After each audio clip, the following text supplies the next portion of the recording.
Ya estamos aquí con la compañía de José Luis Espert para analizar cómo puede ser el 2015 en materia económica. ¿Qué tal, José Luis? ¿Cómo andás? ¿Qué tal? Buenas noches. ¿Cómo Gracias están? por venir. Por favor, placer. Bueno, José Luis, ¿cuáles son tus expectativas para este año que está a punto de comenzar? ¿Cuáles crees que van a ser las características distintivas del 2015 en materia económica? Mira, si vos me decís la actividad económica, creo que va a parecerse a la que tenemos hoy. O sea, creo que vamos a estar cayendo cerca de 4% el año que viene. Un 4% más además de lo que caímos este año. Sí, sí. Cuando digo hoy, es cuarto trimestre del año 2014, ¿no? Porque el promedio de los 12 meses, la economía está cayendo mucho menos que 4%. El promedio de los 12 meses está cayendo 2,5%, pero esta última parte del año está cayendo más de lo que cae en promedio, básicamente te diría como consecuencia del efecto negativo que tuvo el default. El default afectó mucho la actividad económica de la última parte del año, producto que afectó mucho las expectativas. Así que si me decís, desde el punto de vista de la actividad económica, creo que vamos a estar con una caída cercana a la de hoy de 4%. O sea, cayendo más para todo el que el 2015. promedio, para todo 2015. Si me decís la inflación, ahí te diría que ya depende de algunas otras cosas. En la actividad económica, yo te diría, para mí el pronóstico anda ahí. Y hablando del nivel de actividad, ¿crees que va a estar sujeto a este pronóstico que haces a lo que suceda con las negociaciones con los fondos buitre, a lo que pueda conseguir el financiamiento del gobierno?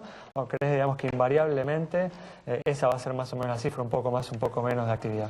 Yo creo que invariablemente la actividad económica va a tener esa caída. Si hubiera finalmente una salida del default, yo creo que los dólares entrarían a cuentagotas. O sea, no me parece que cambie el amperímetro de 2015 la salida del default. Obviamente, si pensamos a mediano plazo, es muy importante salir del default. En cuanto a la inflación, ahí yo te diría, depende cabalmente si el gobierno sigue con esta política de financiamiento del fisco de los últimos meses, que fue un cambio dramático respecto de lo que venía ocurriendo. Hasta mediados de 2014, te diría, el fisco se venía financiando con reservas y con emisión. Por eso es que teníamos una brecha alta y pérdida de reservas. Pero el gobierno decidió cambiar de manera drástica a partir del default, te diría. En lugar de financiarlo con emisión monetaria, por la caída de la demanda de dinero que había, el gobierno empezó a financiarlo con deuda, y eso aplanchó el crecimiento de la cantidad de dinero y eso planchó la aceleración de precios. Así que estamos terminando el año con una inflación de casi el 40%, pero si vos anualizás los datos de los últimos 20 días, estás en 25-26%, anualizándolo. O sea, que si crees que si el gobierno mantiene esta política de financiamiento del déficit, entonces la inflación podría acercarse más al 25 que al 40%. Sí, ponele un 30% durante el año 2015, si el gobierno se banca la recesión en año electoral que implica esta política de financiamiento del fisco, que es solo deuda interna, ¿no? Ahora estamos hablando, ¿no?, de un déficit este año del 5,5% del PBI. Nación solo, ¿no? Claro, un déficit que podría ser el año que viene mayor que sí. esto. ¿Crees que el gobierno puede llegar a financiar ese volumen de déficit con emisión voluntaria? Con deuda, digamos, tomada por los inversores locales, por tal vez bancos. ¿Crees que alcanza, digamos? Bancándose una recesión como la que te digo, o a lo mejor peor, es probable. Yo creo que hay que apostar una ficha a que el gobierno intente lo que el viernes dijo el presidente del Banco Central, que es que ellos ven una normalización con el tiempo del cepo. Yo no creo que vaya a eliminarse el cepo, pero a lo mejor la jugada de patinarse algunas reservas, algunos miles de millones de dólares en reservas, pensando en un año electoral para que Scioli tenga chance, yo no lo descartaría eso. ¿Eso qué haría? A lo mejor perdés más reservas que durante 2014, que no estás perdiendo reservas en los hechos, con una caída de la actividad. Ganando, ¿no? ¿Cómo? En el balance o empatados, o sea. Sí, ahí, estás en cero, estás con la misma reserva que 2014. En cambio, 2015 a lo mejor, para no generar tanta recesión con esta política de financiamiento del fisco en base a la deuda interna, te patinas algunas reservas para que Scioli llegue con un poco más de aire a la primera vuelta o segunda vuelta, no sé hoy, ¿no? Y en el frente externo, ¿no te preocupa que esto que ocurrió en el petróleo sea un punto de partida para el resto de los commodities, especialmente otros que impactarían de lleno a Argentina como los granos? Hay que recordar que petróleo cayó 47% casi en el año, mientras que la soja solamente acumula un 20%. Sí, le faltaría el doble de lo que cayó hasta ahora, el 20%, pues la soja primerió un poco la caída que está teniendo el petróleo hoy, que es por un tema También que tiene que ver con la suba del dólar en el mundo, pero también tiene que ver con cuestiones más estructurales del mundo del petróleo. Sí, puede ser. Puede ser. Con un me contexto, preocupa eso, obviamente, ¿no?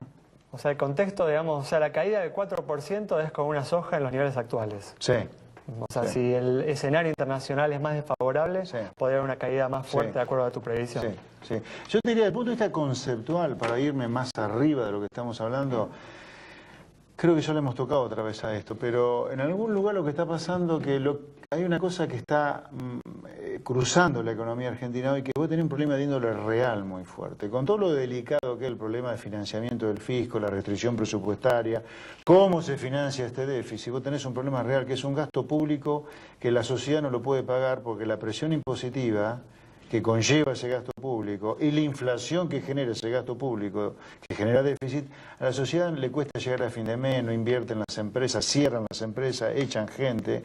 Acá tenés un problema de índole real, que te lleva también a un problema de cortísimo plazo siempre que es un fisco exhausto para financiarse. Yo creo que hasta que no logres poner el gasto público otra vez en niveles pagables, vamos a andar discutiendo esto todos los días. Yendo también a algo tangible, pero más cuantificable, y que mencionamos en el programa pasado, con respecto a esta regulación del Banco Central que obliga a los bancos a prestar 6,5% de sus depósitos privados no financieros a micropymes y medianas empresas. ¿Lo ves como algo preocupante en el corto plazo o...? Mira, a ver, yo, digamos, rechazo desde el punto de vista filosófico conceptual un Banco Central que anda dirigiendo el crédito, cuando para evitar una caída de reserva tiene que andar poniendo como reservas monedas que no son reservas, como el yuan chino, ¿no? Yo diría, los bancos deberían poder prestar a quien quieran y la tasa que quieran, pero todavía no es lo suficientemente relevante el espíritu de esta norma como para decir esto se va a extender mucho más. Puede ser que algo más haya, pero no tengo una preocupación, digamos, de decir va a haber claro crédito dirigido a escala gigantesca durante el año 2015. Creo que va a seguir siendo chico todavía el monto.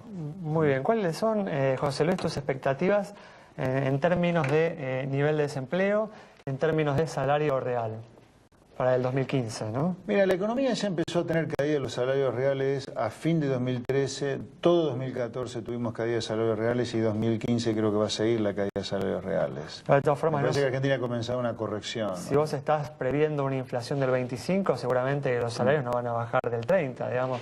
Así que hasta no, por yo ahí estoy previendo 25, cuidado, dije.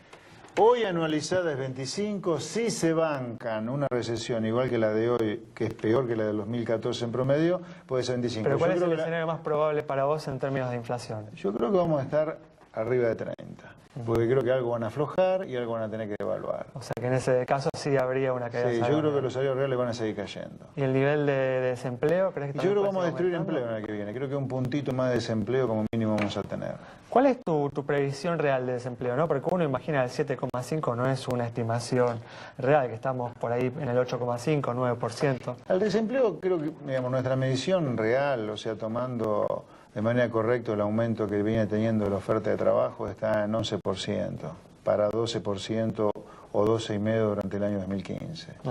Es una tasa de desempleo importante. Una cifra bastante más importante que la que reconoce el gobierno. Sí. El gobierno está dibujando la tasa de desempleo desde hace rato, porque dibuja la oferta de trabajo, digamos, al poner menos crecimiento en la oferta de trabajo, por cómo se mide el empleo, que hay gente que no encuentra trabajo pero que lo busca activamente, ergo tenés menos desempleo porque subestiman eso. Bueno, José Luis, se nos acabó el tiempo. Muchas gracias por haber estado con nosotros. Gracias a ustedes. Que empieces muy bien en 2015. Feliz año para ustedes y los televidentes también. Bueno, muchas gracias. Bueno, nos vamos entonces con las opiniones de José Luis Espert acerca de cómo puede ser en el 2015 en materia económica. No es el panorama más alentador, pero bueno, es responsabilidad en todo caso de aquellos que manejan la política económica del país. Nos vamos entonces de esta manera. Nos reencontramos el próximo domingo a las 19:30 aquí en Metro.